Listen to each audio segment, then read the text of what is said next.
Hello friends, कैसे हैं आप सभी। आई होप बहुत ही अच्छे होंगे और मन लगाकर अपनी पढ़ाई कर रहे होंगे लगातार फोकस के साथ। अब हमारे पास बहुत ही कम दिन बचे हैं, ओनली 20 डेज़ बचे हैं सीटेट के एग्ज़ाम में जो 7 जुलाई को है। उसके लिए हमें लगातार कॉन्सेंट्रेशन के साथ एक कंसिस्टेंसी बनानी होगी, अपने गोल को माइंड में रखते हुए कि अब हमारे पास टाइम नहीं है। 20 दिन का आपके पास एक शेड्यूल होना चाहिए आपके हाथों में कि हमें 20 दिन में क्या क्या करना है, क्या रिवाइज रहता है करना, कितना कोर्स हमारा कंप्लीट हो गया। और रिवाइज जितना ज़्यादा आप कर सकते हैं उतना ज़्यादा अच्छा है। प्रैक्टिस करिए, जितनी ज़्यादा आपकी प्रैक्टिस होगी अच्छा रहेगा। एक डेली अपना टारगेट बनाइए, टारगेट को विद टॉपिक लिखिए कि आप आज आपको कौन कौन से टॉपिक क्लियर करने हैं। उनको अगर रात को आपने 80% भी अपना कोर्स कवर कर लिया तो आपके लिए बेस्ट रहेगा। आज मैंने लिया है सितंबर 2014 का क्वेश्चन पेपर, जिसमें मैं कराऊंगी आपको एसएसटी का क्वेश्चन का, जितने हमारे हो पाएंगे। आज के क्वेश्चन देख लेते हैं एसएसटी के। कंटेंट विद पेडागोजी जो भी होगा वो हम करेंगे, और अगर कोई से भी क्वेश्चन में आपको डाउट लगता है कमेंट बॉक्स में ज़रूर बताइएगा। तो आइए फर्स्ट क्वेश्चन देख लेते हैं। 31st question is, in some areas, people started living in villages about 8,000 years ago. Which of the following were among these areas? मनुष्य ने कुछ क्षेत्रों में लगभग 8,000 वर्ष पहले गांवों में रहना आरंभ किया था। निम्नलिखित में से वे क्षेत्र कौन से थे? फर्स्ट, नर्मदा के आसपास के क्षेत्र, सुलेमान कृथर पहाड़ियाँ। 3, गंगा यमुना दोआब। 4, दक्कन या कोकन। तो इसका सही आंसर है गंगा, सुलेमान और कृथर पहाड़ियाँ। Option number 2 is the right answer. 32 question is, which of the following areas were known as Magadha in ancient period? निम्नलिखित में से कौन सा क्षेत्र प्राचीन काल में मगध नाम से जाना जाता था? गंगा का दक्षिणी क्षेत्र। 2, गंगा का यमुना के मध्य का क्षेत्र। 3, गंगा का उत्तरी क्षेत्र। 4, यमुना चंबल के मध्य का क्षेत्र। कौन सा आंसर है? अगर आपको आता है तो कमेंट बॉक्स में करते रहिए आंसर। इसका सही उत्तर है ऑप्शन नंबर 1, गंगा का दक्षिणी क्षेत्र, south of Ganga. 33 question is, Bharata was a group of people mention in the Rigveda they lived in. Bharata लोगों का समूह था जिनका उल्लेख ऋग्वेद में मिलता है। वे रहते थे दक्षिण भारत, उत्तर भारत, पश्चिम भारत, उत्तर पश्चिम भारत। कहाँ रहते थे? ऑप्शन इसका सही है उत्तर पश्चिम Bharat. Option number 4 is the right answer. Rigveda was originally composed in. Rigveda की मूल रचना भाषा में हुई थी प्राकृत, संस्कृत, ब्राह्मी, सौरसैनी। तो इसका option number 2 Sanskrit is the right answer. 35th पे चलते हैं। 35th question is, which of the following was not a reason for hunter gatherers to move from place to place? निम्नलिखित में से कौन सा आखेटक खाद्य संग्रह के एक स्थान से दूसरे स्थान की ओर घूमते रहने का कारण नहीं था? एक स्थान पर रहने से संसाधनों में कमी हो जाती थी। उन जानवरों का पीछा करना जिनका वे शिकार करते थे। संसाधनों के लिए अन्य आखेटक खाद्य संग्राहक समूह से संघर्ष करना। जल संसाधनों की खोज के लिए। तो इसका सही आंसर क्या है? कमेंट बॉक्स में लिखिए। Right, 3rd option number 3 is the right answer. To fight for resources with another group of hunter gatherers. संसाधनों के लिए अन्य आखेटक खाद्य संग्राहक समूहों से संघर्ष करना। 36 पे चल देते हैं। 36 question is, which period is the longest in the human history? मानव इतिहास में कौन सा काल और युग सबसे लंबा है? पुरापाषाण युग। 2, महापाषाण युग। 3, मध्यपाषाण युग। 4, नवपाषाण युग। तो इसका सही आंसर है ऑप्शन नंबर 1, पुरापाषाण युग, palaeolithic age. Question number 37 is,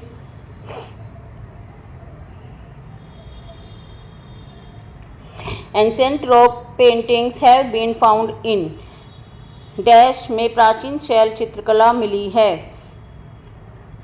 Karnataka Tamil Nadu, Tamil Nadu Andhra Pradesh, Andhra Pradesh Odisha, या मध्य प्रदेश और उत्तर प्रदेश। इसका सही ऑप्शन है मध्य प्रदेश और Uttar Pradesh. Option number 4 is the right answer, Madhya Pradesh, Uttar Pradesh. 38 question is, which of the following is not a Harappa site? निम्नलिखित में से कौन सा हड़प्पा का स्थल नहीं है? राखीगढ़ी, सोतकाको, गंवेरी वाला, चिनांद। सही आंसर बताइए इसका, चिनांद। Question 39 is, Puru, Yadu, Bharata are mention in Vedas as.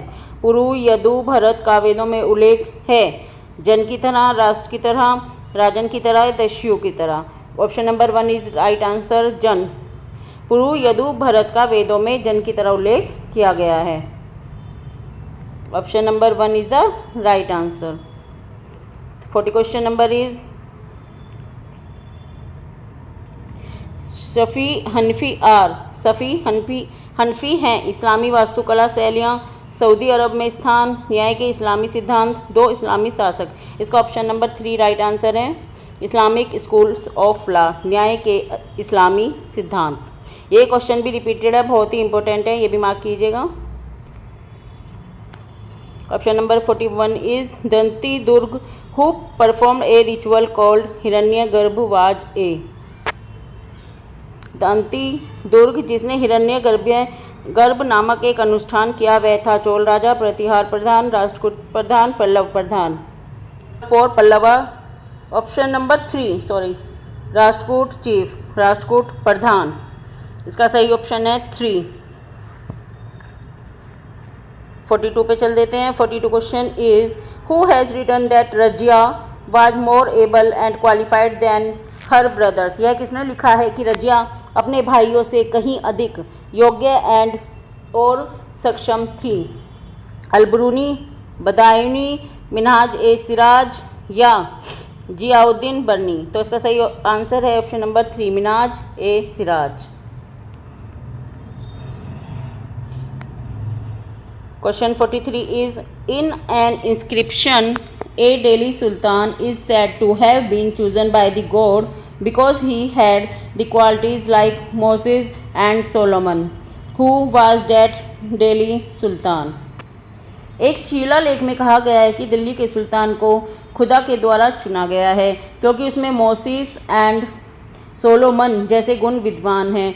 वह दिल्ली का सुल्तान कौन था? ये दिया है स्टेटमेंट किसने कहा है कि दिल्ली के सुल्तान को खुदा के द्वारा चुना गया है क्योंकि उसमें मोसेस और सोलोमन जैसे गुण मौजूद हैं। 1 सिकंदर लोदी, 2 फिरोज शाह तुगलक, 3 बलबन, 4 अलाउद्दीन खिलजी। तो ये किसने कहा है? Alauddin Khilji. Option number 4 is the right answer. 44 देखते हैं। In which revenue settlement During the East India Company's rule was the village headman made responsible to collect revenue and pay it to the company? East India company के शासन के दौरान किस राजस्व बंदोबस्त के अंतर्गत राजस्व एकत्रित करना उसे कंपनी को अदा करने की जिम्मेदारी गांव के मुखिया को सौंपी जाती है? जमींदारी बंदोबस्त, स्थायी बंदोबस्त, रैयतवाड़ी बंदोबस्त या महलवाड़ी बंदोबस्त। तो इसका सही आंसर बताइए क्या है? इसका सही आंसर है ऑप्शन नंबर 4 महलवाड़ी। इसमें क्या होता था, जो भी राजस्व इकट्ठा होगा वो गांव के मुखिया को सौंपी जाती थी, उसे अदा करने की जिम्मेदारी। Option 45 is in which ways did world war first alter the economic and political situation in India? प्रथम विश्व युद्ध ने किस प्रकार की भारत की आर्थिक और राजनीतिक स्थिति को बदल दिया? ऑप्शन नंबर 1 इज भारतीय राष्ट्रीय कांग्रेस की राजनीतिक गतिविधियों पर 6 वर्ष के लिए रोक लगा दी गई। 2 कीमतों में भारी गिरावट होने से उन सामान्य लाभान्वित हुए। अनेक देशी रियासतों ने अंग्रेजी शासन के विरुद्ध बगावत कर दी। युद्ध ने औद्योगिक वस्तुओं की मांग में वृद्धि कर दी जिससे भारतीय उद्योगों का विस्तार हुआ। इसका सही आंसर था लद्दाख, मरुस्थल का एक एग्जाम्पल। 47 पे चलते हैं। 47 is statement regarding position of the earth is true. कौन सा कथन पृथ्वी के स्थिति के संबंध में सत्य है? फर्स्ट, पृथ्वी की अक्ष एक वास्तविक रेखा है जो कक्षीय समतल से 66.5 का कोण बनाती है। पृथ्वी की अक्ष एक वास्तविक रेखा है जो 23.5 डिग्री का कोण बनाती है। पृथ्वी की अक्ष एक काल्पनिक रेखा है जो कक्षीय समतल से 66.5 डिग्री का कोण बनाती है।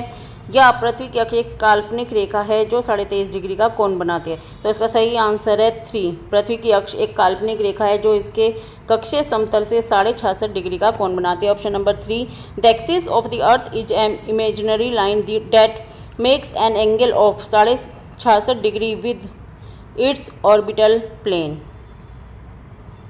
47 के बाद देखते हैं 48 क्वेश्चन इज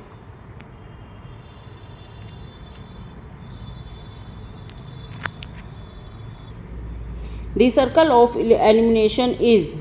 प्रदीप्ति व्रत है। व्रत जो ग्लोब को दो भागों में विभाजित करता है। व्रत जो ग्लोब पर दिन को रात से विभाजित करता है। विषुव पर पृथ्वी की स्थिति जब दिन और रात बराबर होते हैं। एक विशेष मध्य रेखा पर दोपहर 12 बजे सूर्य की स्थिति। क्या होता है प्रदीप्ति व्रत? इसका सही answer option number 2। Number 2 is the right answer. Circle that divides the day from night on the globe. व्रत जो ग्लोब पर दिन को रात से विभाजित करता है। 49 question is conventionally direction marked A represents. ये देखिए ए दिया है, बी सी डी। आपको पता है जो ऊपर होता है हमारे सिर के ऊपर ये उत्तर होता है, नीचे दक्षिण, हमारी राइट साइड में होता है पूरब और लेफ्ट में पश्चिम। तो इसमें पूछा है ए क्या इंडिकेट कर रहा है? पारंपरिक रूप से चिन्हित ए को दर्शाता है। ए बी सी डी, उत्तर दक्षिण या पूरब या पश्चिम। तो क्या आ जाएगा इसका सही आंसर? ए क्या दर्शाता है? पश्चिम। Option number 4 west is the right answer. हम देखेंगे 50 क्वेश्चन। 50 क्वेश्चन इज लद्दाख द्वीप Lakshadweep islands are located in the. Lakshadweep द्वीप समूह में स्थित है। हिंद महासागर, अरब सागर, बंगाल की खाड़ी या दक्षिण चीन सागर। कहाँ स्थित है? अरब सागर। Option number 2 is the right answer, Arabian sea. 51 question is campos found in Brazil. Brazil में पाए जाने वाला कंपोज क्या है? एक जनजाति है, एक उष्णकटिबंधीय घास का मैदान है, एक परंपरागत नृत्य है, एक उष्णकटिबंधीय पशु है। ऑप्शन नंबर 2 एक उष्णकटिबंधीय घास का मैदान है, ट्रॉपिकल ग्रास लैंड। क्या है? कंपोज। ये क्वेश्चन बहुत इंपॉर्टेंट है, बहुत ज़्यादा रिपीटेड है, बहुत बार आया है ये वाला भी एग्ज़ाम में। और क्वेश्चन नंबर 52 देख लेते हैं। 52 is the Kolkata port is situated on in the. Kolkata बंदरगाह स्थित है गंगा सागर, बंगाल की खाड़ी, हुगली नदी, भागीरथी नदी। Option number 3 river Hooghly, Hooghly नदी पर स्थित है। 53 question is which continent is least populated in the world. संसार में किस महाद्वीप पर सबसे कम जनसंख्या है? ये क्वेश्चन 2018 में भी हमने सोल्व किया था। ये क्वेश्चन भी बहुत टाइम रिपीट हुआ है। यूरोप, ऑस्ट्रेलिया, दक्षिण अमेरिका, अफ्रीका। आपको पता है सबसे छोटा कौन सा है महाद्वीप? ऑस्ट्रेलिया। इसका सही ऑप्शन है 2 ऑस्ट्रेलिया। सबसे कम जनसंख्या यहीं पे पाई जाती है। Option number 2 is the right answer, Australia. 54 question is gompas found in Ladakh are. Ladakh में पाए जाने वाले गम्पास हैं 1 बौद्ध विहार और मंदिर, 2 बकरी की प्रजाति किस्म, 3 शोल की किस्म, 4 बौद्ध भिक्षु। तो इसका सही आंसर है ऑप्शन नंबर ए, बौद्ध विहार और मंदिर को गम्पास कहा जाता है। Option number 1। 55 question is the diagram represents. चित्र प्रस्तुत करता है। देखिए चित्र में क्या दिखाया है आपको, पहले इस चित्र को समझना होगा तभी आप इस क्वेश्चन का रिप्लाई कर पाएंगे। पहले देखिए ठंडी वायु, ठंडी हवा ऊपर से नीचे की तरफ आ रही है और गर्म हवा ऊपर नीचे से ऊपर की ओर जा रही है जिससे कि बारिश आ रही है।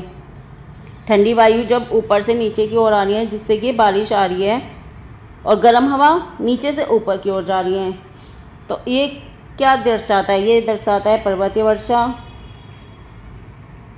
संवहनी वर्षा, चक्रवाती वर्षा या मानसून पूर्व वर्षा। इसका सही आंसर ऑप्शन नंबर 3 चक्रवाती वर्षा, cyclonic rainfall. 56 question is which industry is often called backbone of the modern industries? कौन सा उद्योग अक्सर आधुनिक उद्योगों की रीढ़ की हड्डी कहलाता है? पेट्रोलियम, ऊर्जा, यातायात या इस्पात? सही आंसर क्या है इसका, रिप्लाई कीजिए।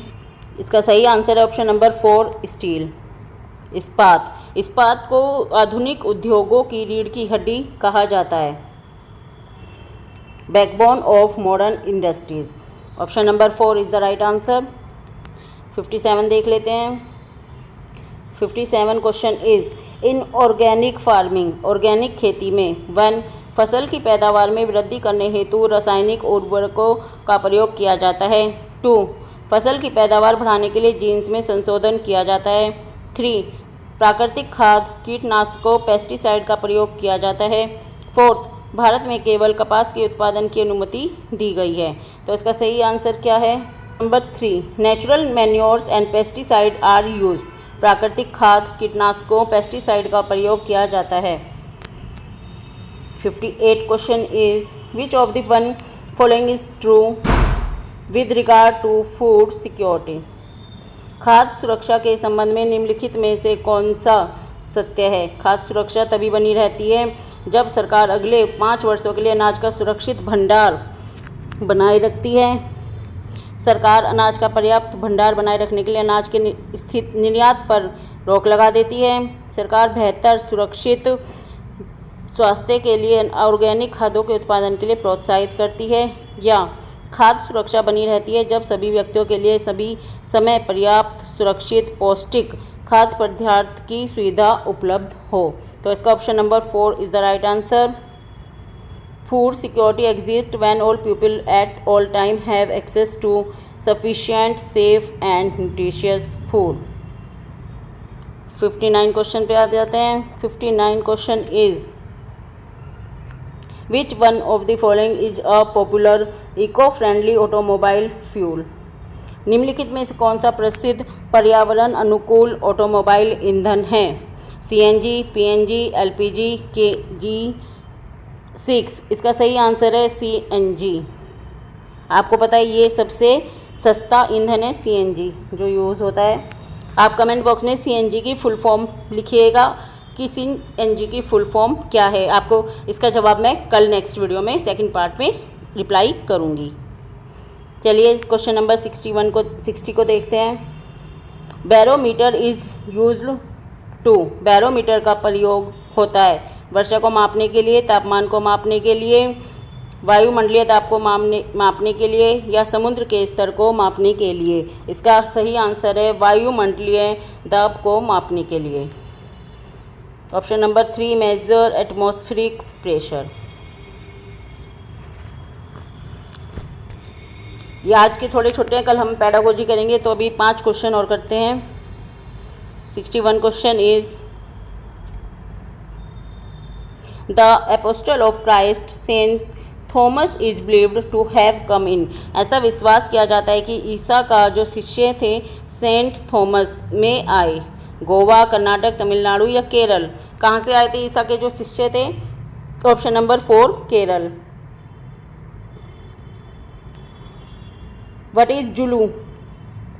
जुलू क्या है?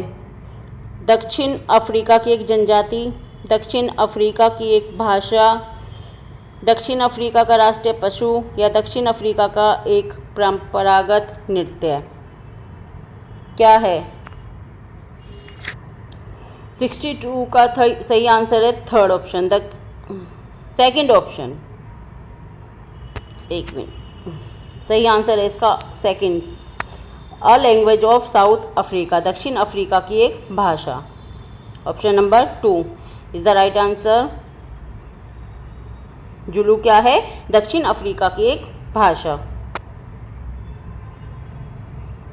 63 question is, according to the constitution how many organs of state are there? संविधान के अनुसार राज्य के कितने अंग हैं? 2, 3, 4 या 5?